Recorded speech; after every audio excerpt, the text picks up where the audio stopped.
Today we will discuss tetanus और lockjaw. Tetanus और lockjaw it is a bacterial disease, bacteria से होने वाला बीमारी है जो क्लोस्ट्रीडियम टेटनी नामक बैक्टीरिया के कारण होता है। कौन सा बैक्टीरिया? क्लोस्ट्रीडियम टेटनी नामक बैक्टीरिया के कारण होता है, जो स्पोर बनाता है और ये सॉइल, डस्ट, एनिमल फेसेस में पाया जाता है। जो टेटनस का बैक्टीरिया कहाँ पाया जाता है? सॉइल में पाया जा सकता है। कहाँ? डस्ट में पाया जा सकेगा, एनिमल फेसेस में पाया जाता है। That can inter body through wounds, और ये ऐसे नहीं इंटर करेगा। टेटनस का बैक्टीरिया वुंड्स के द्वारा ही इंटर करता है। कहीं घाव हो गया, कट गया, फट गया है और आप ऐसी जगह पर गए तो वहां पर आपको टेटनस होने की चांसेस है। इसकी prevented through vaccination and proper wound care. इससे बचने का एकमात्र तरीका है आप टेटनस की वैक्सीन लीजिए। आपको जख्म हो गया है, उसका प्रॉपर वुंड, आप उस जख्म का प्रॉपर केयर कीजिए। प्रॉपर केयर मीन्स आप उसको कम से कम आज के डेट में कहते हैं या तो डेटॉल या फिर इसको वॉश आउट कीजिए, इसको धोइए डेटॉल या बेनाड्रिल से। ठीक है, बेनाड्रिल से इसको प्रॉपर उसको धोइए, सो दैट अगर किसी कारण क्लोस्ट्रीडियम टेटनी आपके बॉडी में इंटर किया है तो वहीं पर डिस्ट्रॉय हो जाए, क्योंकि बहुत ही डेंजरस डिजीज है। इसमें क्या होता है, मुंह खुलना बंद हो जाता है depending upon stage of disease.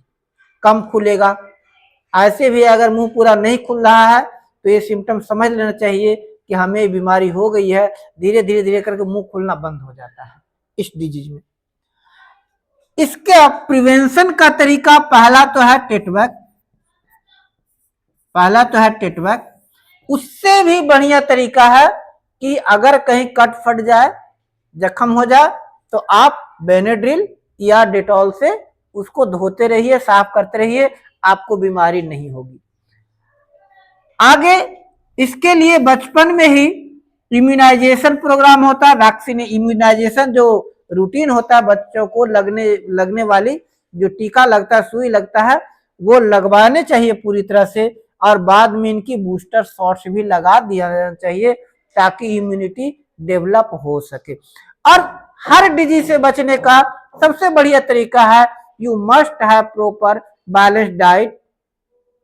Fast food से आप जितना दूर रहिए आपके लिए उतना ही अच्छा है। पैकेज्ड फूड से जितना दूर रहिए आपके लिए उतना ही अच्छा है। जितना ज्यादा आप फ्रूट्स, वेजिटेबल्स, पल्सेस यानी दाल, स्प्राउट्स, ये सब जितना अधिक खाइए हमारे शरीर के लिए उतना ही अच्छा है, उतना ही ज्यादा बॉडी हेल्दी रहेगा, बॉडी का उतना ही ज्यादा इम्यूनिटी पावर डेवलप रहेगा। अगर आपने देखा होगा कि जो कोरोना डिजीज हुआ, कोरोना में ज्यादातर डिजीज उन लोगों की हुई, मौतें उन लोगों की हुई जो खुद को नेचर से दूर कर दिए थे, मतलब एयर कंडीशंस में रह रहे थे, किसी कारण उनका इम्यूनिटी पावर कमजोर हो गया था। तो अपनी इम्यूनिटी पावर बढ़ाने के लिए जरूरी है फ्रूट्स, वेजिटेबल खाइए ज्यादा, बाहर की चीजें एकदम मत खाइए, फास्ट फूड से जितना बचिए उतना बढ़िया है। ऐसे भी ये कार्सिनोजेन होता है, कार्सिनोजेन होने के साथ साथ हमारी इम्यूनिटी पावर को कम कर देता है, और अगर इम्यूनिटी पावर कमजोर हो गया तो कई तरह की डिजीज हो सकती है। नेक्स्ट डिजीज की बात करेंगे एथलीट फुट। नेक्स्ट अपना डिजीज है एथलीट फुट। ये इसको हम लोग टीनिया पेडिस भी कहते हैं। ये किसी कारण होता है? ट्रिकोफाइटन रुब्रम के कारण। एथलीट फुट के लिए रिस्पॉन्सिबल ये कौन सा डिजीज है? It is a fungal disease. कौन सा डिजीज है? Fungal disease. फंजाई के कारण होने वाला डिजीज है किस फंजाई के कारण होता है? ट्राइकोफाइटन रब्रम के कारण। ये फंगल इन्फेक्शन है किसका? मोस्टली पैर का, वैसे हाथ में भी हो सकता है, जैसे खासकर जो जिनके हाथ ज्यादा देर तक गीले रहते हैं उनको होने की चांसेस होती है। इसको सामान्य भाषा में पानी लगना भी थोड़ी देर के लिए कह सकते हैं, लेकिन वो अलग डिजीज होता है। इसमें क्या होता है? इस डिजीज में ईचिंग होता है, स्कैलिंग होगा, cracking, redness and piling of skin. देखिए यहाँ पर ये हो रहा है। इसका जो फंजाई है ट्राइकोफाइटन रब्रम, जैसे ही आप पानी में जाते हैं या कीचड़ वाले जगह में जाते हैं तो ये क्या होता है, यहाँ पर आपका चिपक गया और धीरे धीरे मल्टीप्लाई और ग्रो करने लगा, अपने स्किन से ही फूड लेना को नरिश करना शुरू कर दिया, टॉक्सिन रिलीज करना शुरू कर दिया। देखिए मोस्ट ऑफ डिजीज में वो जो माइक्रो ऑर्गेनिज्म होते हैं, जैसे फंजाई है, टॉक्सिन रिलीज करता है, विष रिलीज करता है, उस टॉक्सिन के साइड इफेक्ट से वेरियस सिम्टम पैदा होता है, जैसे ईचिंग, खुजली होना, स्केलिंग, चकत्ते चकत्ते उभरना, क्रैकिंग, फट जाना, रेडनेस, लाल होना, पीलिंग स्किन, चमड़ी का उतरना, त्वचा का उतरना, ये सब most often between the toes होता है। इसकी prevention, keep feet and clean and dry. इसका एकमात्र तरीका है पैर को धोइए, धोने के बाद उसको कपड़े से पोंछ कर उसको सुखा लीजिए, उसमें तेल लगा कर रखिए, पैर में तेल लगा कर रखिए, टो के बीच उसको ढंग से साफ सफाई कीजिए। हम लोग क्या करते हैं, हम लोगों की कुछ बहुत अच्छी आदत है, हैंड वॉश करते हैं तो क्या के लिए, और ये हो गया हैंड वॉश, इतना ही करते हैं ना। हैंड वॉश करने में कितना समय लगता है? हैंड वॉश करने में 1 से 1.5 मिनट। आप साबुन लगाए, हैंड वॉश लिए, तो लगाने के बाद इसको प्रॉपर यहाँ इसको भी वॉश कीजिए, ये इस तरह से, ये हिस्सा, ये जो फिंगर के बीच का हिस्सा है, ये बीच का हिस्सा, इसमें सबसे ज्यादा जर्म होता है।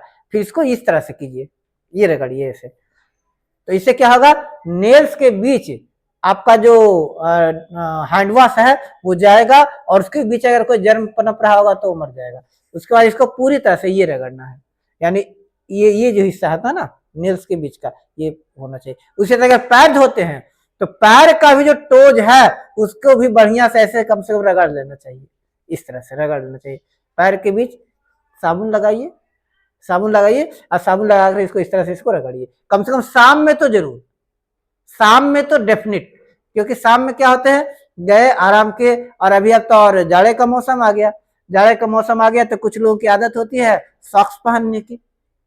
जो लोग सॉक्स पहनते हैं वो भी सॉक्स पहने हुए आप लोग घर गए, खोले तो बढ़िया से आज से शुरू कर दीजिए, जो उंगलियां हैं पैर की उंगलियों की उसके बीच को इस तरह से साफ कीजिए, थोड़ा सा रगड़ करके साबुन से, सो दैट किसी कारण, देखिए आपका जो सॉक्स होता है ऐसा तो डेली तो सॉक्स धुलता नहीं है, सॉक्स 3 दिन 4 दिन पहनते हैं, तो कई बार कई कारणों से मॉइस्चर हुआ, कोई जर्म पनप गया, कोई जरूरी नहीं है कि आपको मतलब क्या कहते हैं एथलीट फुट का जर्म, कोई भी जर्म पनप गया वो पैर में गया और आपको नुकसान कर सकता है। तो इसके लिए क्या चाहिए, keep feet clean and dry by washing and thoroughly drying them daily specially between the toes. ये बताया ना, पैर की उंगलियों को बढ़िया से साफ करना, उसको ड्राई रखना, सूखा रखना बहुत जरूरी है, सो दैट आपका एथलीट फुट का जर्म उसमें मल्टीप्लाई ग्रो ना कर सके। नेक्स्ट डिजीज की जो हम बात करेंगे,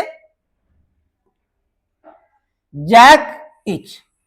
jock itch a fungal disease, jock itch देख लीजिए, jock itch fungal infection of groin inner thigh and buttocks, यानी ये बगल में यहां पर हो रहा है, यहां पर हो रहा है, या बटक पीछे जो हिस्सा होता है यहां पर हो सकता है।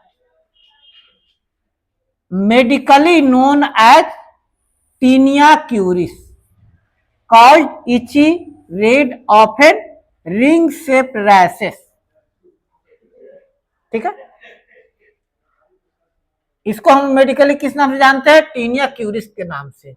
ये एक फंगल इन्फेक्शन है जो itchy red and ring shaped space होता है ना, लाल लाल लाल लाल चकत्ते जैसे हो जाते हैं, रिंग शेप में ऐसा होता है ना, ये हो जाता है। इसके लिए keep the growing area clean, dry, wear loose fitting moisture wicking cloth and avoid sharing personal items like towels and clothing. इससे प्रिवेंशन का जो तरीका बताया गया है, इससे बचने का उपाय, इससे बचने का उपाय क्या है, क्या बताया गया इसका प्रिवेंशन का? तो कह रहा है keep the growing area clean and dry, इसको ड्राई रखिए। गर्मियों में क्या करते, पाउडर लगा कर रखिए बगल में, है ना। अच्छा, इसको साफ रखिए, हेयर ग्रो मत होने दीजिए। कई बार बगल में जैसे बाल हो जाते हैं, उनको भी साफ करके रखिए, क्योंकि उसमें मॉइस्चर हो जाता है, वो भी गंदे लगते हैं। कई बार है ना, बगल से बदबू आती है ना, बदबू आ रही है ना, बदबू आने का मतलब कि उसमें जर्म पनप रहा है। तो इसके लिए क्या करते हैं, इसको क्लीन रखिए। Wear loose fitting moisture wicking clothing, आप जो जंघिया पहनते हैं, जो कपड़े जो पहनते हैं, लूज फिटिंग, ढीला ढाला होना चाहिए, बहुत ज्यादा टाइट नहीं होना चाहिए। मॉइस्चर एब्जॉर्बिंग होने चाहिए, वो ऐसा होना चाहिए जो आपके पसीने को सोख सके। अगर हल्का भी इचिंग आ रहा है, खुजली हो रहा है, तो ध्यान देना चाहिए, साबुन वगैरह डेटॉल से साफ करना चाहिए, वो आगे चलकर कॉम्प्लिकेशन पैदा कर सकता है। Avoid sharing personal item like towel clothing, towel share नहीं करनी चाहिए, अलग अलग टॉवेल रखिए। अब पर्सनली घर में भी दो भाई बहन है तो किसी दूसरे का टॉवेल यूज नहीं किया जाना चाहिए, टॉवेल गीला नहीं रहना चाहिए, टॉवेल धूप में अवश्य सूखना चाहिए, गीला हो गया उसको धूप में सुखाइए, नहीं तो उसमें खुद फंगल आ जाएगा, और उस टॉवेल का अगर दोबारा यूज कीजिएगा तो आपको फिर बीमारी हो जाएगा। कहेगा बीमारी हुआ कैसे, हम तो कुछ किए नहीं। तो बहुत सा डिजीज इस कारण होता है कि हम लोग क्या करते हैं, कपड़े शैडो में सुखाते हैं। कपड़े को हमेशा धूप में सुखाना चाहिए, अगर पॉसिबल नहीं तो कम से कम सप्ताह में एक दिन, वंस अ वीक उसको धूप अवश्य दिखाना चाहिए, सो दैट कोई फंगल का कोई सिस्ट जम गया है, कोई बैक्टीरिया पनपने लगा है, तो वो कील हो जाए, मर जाए, और आपका जो क्लोथ होता है वो डिसइंफेक्टेंट हो जाए। कुछ भी हो जाए, एक दिन उसको धूप अवश्य दिखाना चाहिए, राइट।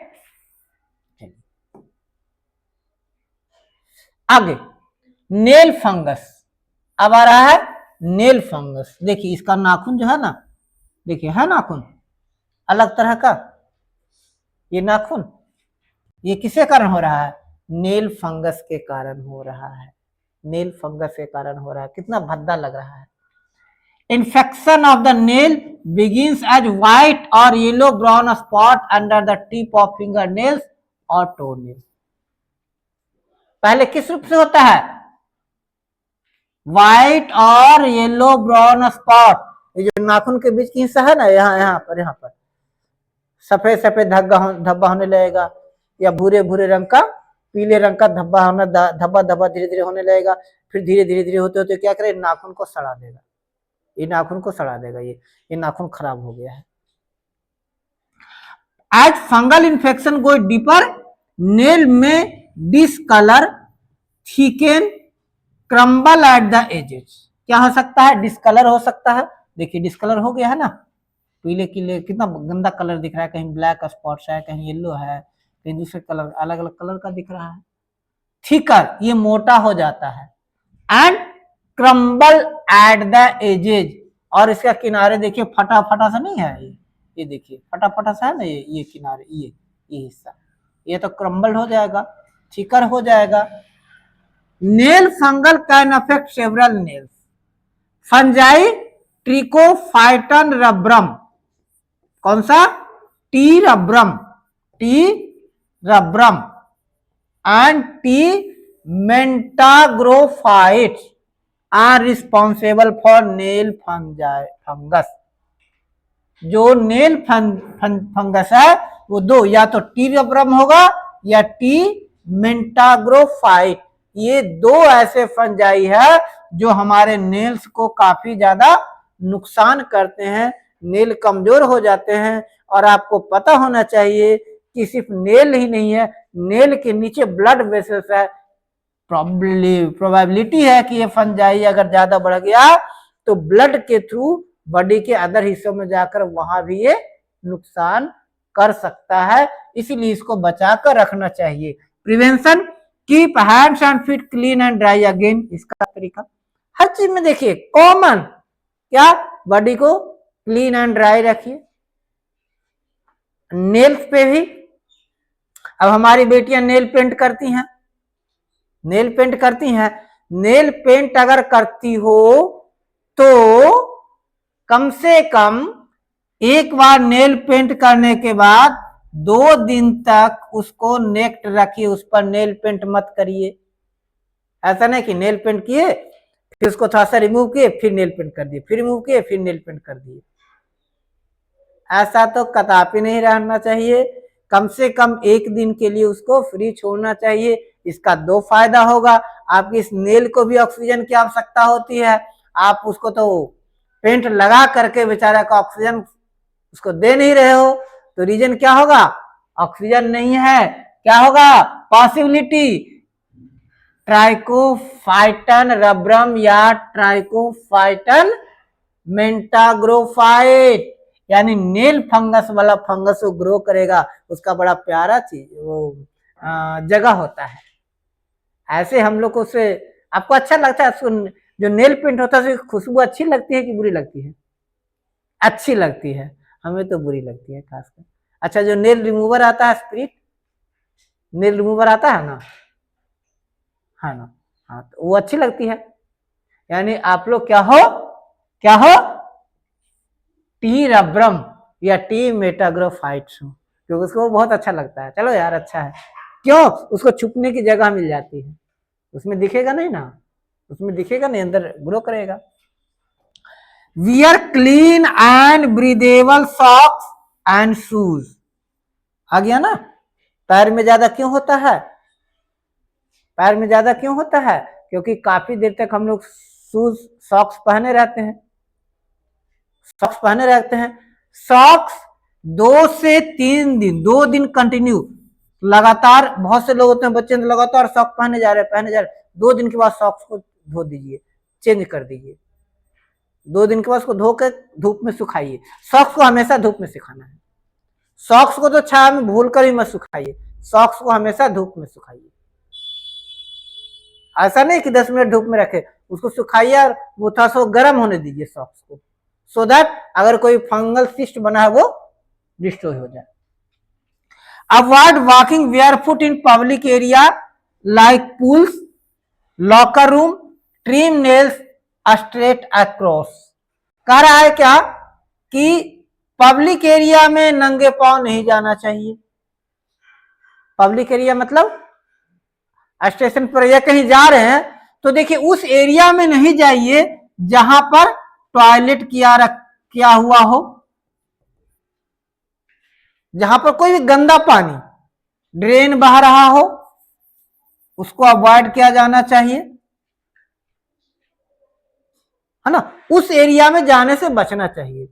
अब कह रहा है देखिए पब्लिक टॉयलेट, एक चीज और आप लोग को बताता हूं, कई बार हम लोग को पब्लिक टॉयलेट यूज करना पड़ जाता है ना। यहां पर मोस्टली हम लोग पी करते हैं, सुसु करते हैं ना, तो पब्लिक टॉयलेट पे, पब्लिक प्लेस पे सुसु कैसे करना चाहिए, एकदम स्टार्ट हो गया तो एकदम नींद नहीं करना चाहिए, रोक रोक कर करना चाहिए। वहां पर पब्लिक आदत बना लीजिए, पब्लिक टॉयलेट पर या कोई गंदा जगह है, कई बार जा रहे हैं रास्ता में कुछ नहीं मिला, बगल में जाकर सुसु करना शुरू कर दिए, है ना। या ऐसे देखिए यहां से जा रहे हैं तो खास करके कौन सा ये जो पुराना वाला बस स्टैंड है ना, उसके पीछे देखिए बहुत से लोग सुसु करते हैं, मजबूरी में वहां पर सुसु करना पड़े, या जा रहे हैं थाना के बगल में बना हुआ है टॉयलेट, वहां पर सुसु करना पड़े, मजबूरी अब हो गया, क्या करें, ना करेंगे तो कपड़ा में हो जाएगा, तब तक कपड़ा में तो नहीं ना कर सकते। तो वहां पर अगर सुसु करने की बात होती है तो जब भी सुसु कीजिए तो रोक रुक कर सुसु करिए, कम से कम 10 बार में सुसु कीजिए, 5 बार तो श्योर, थोड़ा सुसु किए रोक लिए, थोड़ा सुसु किए रोक लिए, क्योंकि बहुत से ऐसे जर्म्स होते हैं वो करंट के अपोजिट डायरेक्शन में ऊपर की ओर चढ़ जाते हैं। आप सुसु कर रहे हैं, वो वहां उसे होता हुआ आपके बॉडी में इंटर कर जाएगा। बात समझ में आ रहा है? इसीलिए कंटिन्यू सुसु तो करना नहीं चाहिए। सुसु करना हो रुक रुक कर सुसु करो। अपना घर है तो कोई दिक्कत नहीं, अपना घर है तो कोई दिक्कत नहीं, ठीक है। तो ये वही कह रहा, जो खासकर पब्लिक एरिया में नंगे पांव बेयरफुट तो कभी नहीं चलने चाहिए। लोग कहता है ना कि खाली पैर चलो, बेयरफुट चलो, नंगे पांव चलो, तो बेयरफुट कहाँ चलो? साफ सुथरे जगह पर। घास है तो वहां भी देखो साफ सुथरी जगह पर जाओ। अब बेयरफुट वहां चले जाओ जहां पर देखो लोग पॉटी पॉटी करके यहाँ से वहां तक महकाए हुए हैं, अब बेयरफुट जा रहे हो, नंगे पांव जा रहे हो, तो क्या होगा? पॉसिबिलिटी है कि कहीं पर ट्राइकोफाइटन रबरम, ट्राइकोफाइटन मेटाग्रोफाइट्स जैसे फंजाई या बैक्टीरिया या अदर जर्म वहां पर हैं, वायरस वहां पर हैं। वायरस की सबसे बड़ी विशेषता है वो मरा हुआ सा पड़ा रहेगा, आपके स्किन से चिपका और वो जिंदा हो गया। वायरस का सबसे बड़ा खूबी यही है कि जब तक उसको फेवरेबल कंडीशन नहीं मिलेगा वो मरा हुआ है, पड़ा हुआ है। जैसे हमारे आज के डेट में नेताजी हैं, हम 4.5 साल एकदम आराम से मस्ती करते रहते हैं, इलेक्शन आया गली गली भटकने लगे ना। अगर बिहार में इलेक्शन था समय गली गली आए थे ना, नीतीश कुमार भी आए, तेजस्वी बाबू भी आए, और भी आए, सब आए ना, आए ना। कब आए? जब इलेक्शन था, फेवरेबल कंडीशन। वैसे ही टी मेटाग्रोफाइट्स है या टी रबरम है या और कोई ऐसा वायरस खास करके है, ये सब वायरस क्या होता है, जैसी फेवरेबल कंडीशन मिला वो एक्टिव हो गया। अब क्या, अब तो हम एक्टिव हो ग्रो होंगे, मल्टीप्लाई करेंगे और आपको बीमार बना देंगे, राइट। आगे की बात करते हैं। Next, ring warm. Ring warm देखिए सिर में भी होता है, सिर में भी होता है। लाइस खासकर ढीला जूं से बाल गीला जो रखते हैं, बहुत शौक होता है बाल धोए, चलो यार सूखते रहेगा नहीं। हम बार बार मना करते हैं आपके बाल ज्यादा देर तक गीला नहीं रखना चाहिए। लड़कियों को होने की पॉसिबिलिटी ज्यादा होती है गीले बाल। शैम्पू तो किए बड़े प्रेम से, रगड़ रगड़ कर बाल धोए, उसके बाद अब आज के डेट में सर्दियों के मौसम आ गए, सर्दियों के मौसम में तो बाल धो फटाफट, धूप में जितना जल्दी सुखा लो उतना बढ़िया है, ताकि फंगल इन्फेक्शन से बच सको। Ringworm is common fungal infection, not a worm that appears red itchy ring shaped rashes. तो रिंग वर्म क्या है? फंगल इन्फेक्शन है, कोई वर्म कोई कीड़ा नहीं है। Called by group of fungi called dermatophytes. Ring worm किसके कारण होता है? डर्मेटोफाइट्स के कारण। डर्मेटोफाइट्स नामक फंगल, कोई एक स्पेसिफिक फंगस नहीं होता है, काफी सारे फंगल है, इनको हम लोग क्या कहते हैं? Dermatophytes. Fungi from the genera trichophyton, epidermophyton and microsporum. 3 group के जेनरा के फंजाई के कारण होता है, या तो ट्राइकोफाइटन, इपीडर्मोफाइटन और माइक्रोस्पोरम ग्रुप के डर्मेटोफाइट्स के कारण रिंगवर्म होता है। कॉमन फंगल डिजीज है, इसमें क्या होता है? Red itchy ring shaped rashes, लाल लाल लाल लाल यहाँ चक्कते हो जाएंगे ये, और ये हमेशा रिंग शेप्ड होगी, गोल गोल गोल गोल होगा। इसे बचने के लिए बड़ा प्यारा दवा मलहम का ऐड देते हैं, क्या? रिंग गार्ड, है ना, इस टाइप से।